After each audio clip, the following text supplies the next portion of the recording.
Vidyasri Subramaniam thought for the day. ஒரு அண்டங்காக்கா ரொம்ப ஒரு மரத்து மேலே உட்காந்துட்டு ரொம்ப சேடாக இருந்துச்சான்.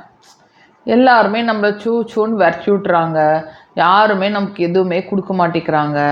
ரொம்ப சேடாக உட்காந்துட்டு மரத்து மேலிட்டு ஒரே அழுகையான். என்னை யாருமே பிடிக்கல, யாருக்குமே என்னை பிடிக்கவே இல்லை அப்படின்னு சொல்லிட்டு, நான் இந்த பிறவியே பிறந்துடக்கூடாது, இப்படி ஒரு காக்காயாக பிறந்துட்டேனே, என்ன பண்ணுறதுன்னு சொல்லிட்டு ஒரே அழுகை. அது மரத்து மேலே உட்காந்து அழுகும்போது அதோட கண்ணீர் வந்து கீழே உழுவுது. கரெக்டாக கீழே வந்து ஒரு சாமியார் உட்காந்துருந்தார். அவர் வந்து அந்த கண்ணீர் வந்து அவரோட சீக்ஸ் மேலே விழுந்தோடனே அவர் மேலே பார்க்குறாரு. மேலே பார்த்துட்டு, ஏன் அங்கே ஒரு காக்கா அழுகுதே, ஏன் காக்கா அழுகுது அப்படின்னு சொல்லிட்டு கூப்பிட்றாரு. காக்கா, அண்டங்காக்கா, எதுக்கு நீ அழுகுற அப்படின்னு கேட்டோடனே அது கீழே வந்து சொல்லிச்சான், எனக்கு இந்த பிறவியே பிடிக்கல சாமி, யாருக்குமே என்னை பிடிக்கவே இல்லை, எங்கே போனால் நீ சூன்னு எல்லாமே நீ விரட்டிடுறாங்க, எனக்கு யாருமே முக்கியத்துவமே கொடுக்க மாட்டேங்கிறாங்க, எனக்கு ரொம்ப சேடாக இருக்கு சாமி, எனக்கு இந்த பிறவியே வேணாம், என்னை மாற்றிடுறீங்களா, எனக்கு இந்த காக்கா வாழ்க்கை வேணாம் அப்படின்னு சொல்லுது.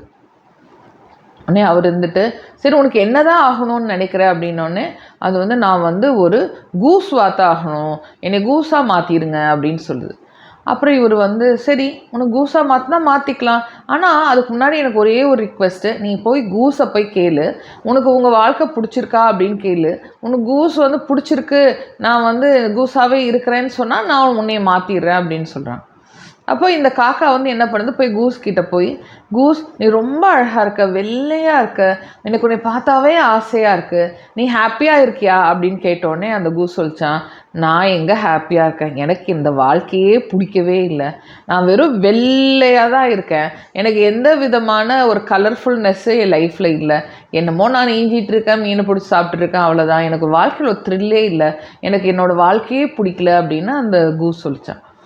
அந்த கூஸ் அப்படி சொன்னோன்னே அப்புறம் வந்து அந்த காக்கா கேட்குதான், சரி உனக்கு வந்து கூஸாக இருக்க பிடிக்கல, வேறு என்னவா உனக்கு ஆகணும்னு ஆசை அப்படின்னு கேட்டோன்னே அது சொல்லிச்சான், எனக்கு வந்து கலர்ஃபுல்லாக பச்சை கிளி இருக்குது, கிளி வகைகளாக பிறந்தா நல்லா இருந்திருக்கும், அது சில கிளி வந்து பச்சையாக இருக்கும், சில கிளி ப்ளூவாக இருக்கும், சில கிளி கலராக இருக்கும், பல விதமான கலர்ஸ் இருக்கிற மாதிரி எனக்கு வந்து வாழ்க்கை இருந்தால் நல்லாயிருக்கும் அப்படின்னு அது நினைக்குது.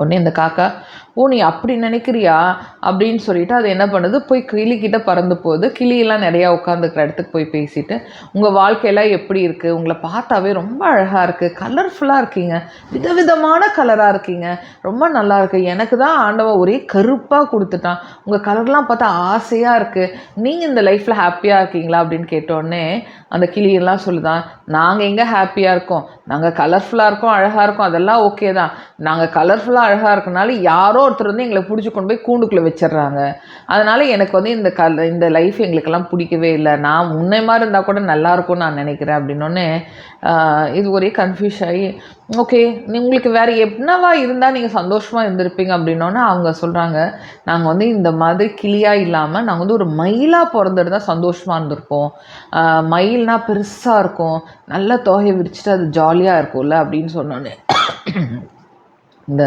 காக்கா என்ன பண்ணியிருக்கு, நிறையா மயிலை தேடி போயிருக்கு. அப்போது வந்து அவரது வந்து என்ன பண்ணியிருக்கு, ஒரு மயில் வந்து மயிலை பார்க்குறது, அந்த மயில் வந்து பெரிய ஜூக்கில் ஒரு பெரிய கூண்டுக்குள்ளே அந்த மயிலை வச்சுருக்காங்க.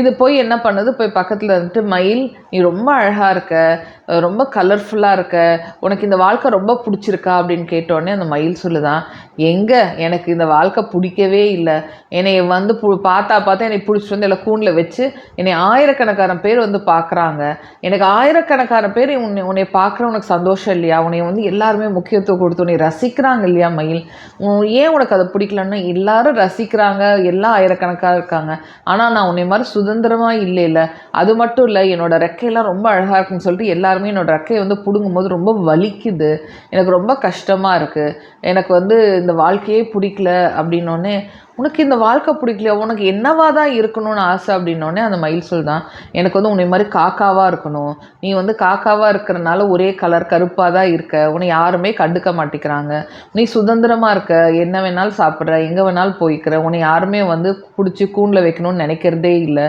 எனக்கு உன்னை மாதிரி பிறக்கணுன்னு தான் ஆசையாக இருக்குது அப்படின்னு சொன்னோடனே இந்த காக்காவுக்கு வந்து, ஐயோ நம்மளோட வாழ்க்கையோட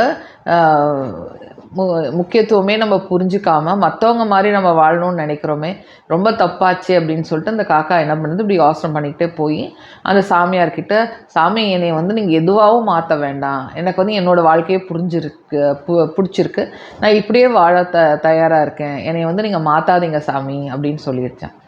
ஏன் நீ மாற்ற வேண்டாம்னு நினைக்கிறோன்னு, இல்லை சாமி நான் வந்து அழகாக இருக்கணும், அட்ராக்டிவாக இருக்கணும்னு நினச்சி நான் வந்து இந்த கூஸ் மாதிரி இருக்கணும்னு நினச்சேன். அந்த கூஸ் பார்த்திங்கன்னா நான் வெள்ளையாக இருக்கேன், எனக்கு வெறும் வெள்ளை கலர் தான், வேறு கலர் இல்லைன்னு சொல்லிட்டு அது ரொம்ப சேடாக இருக்குது.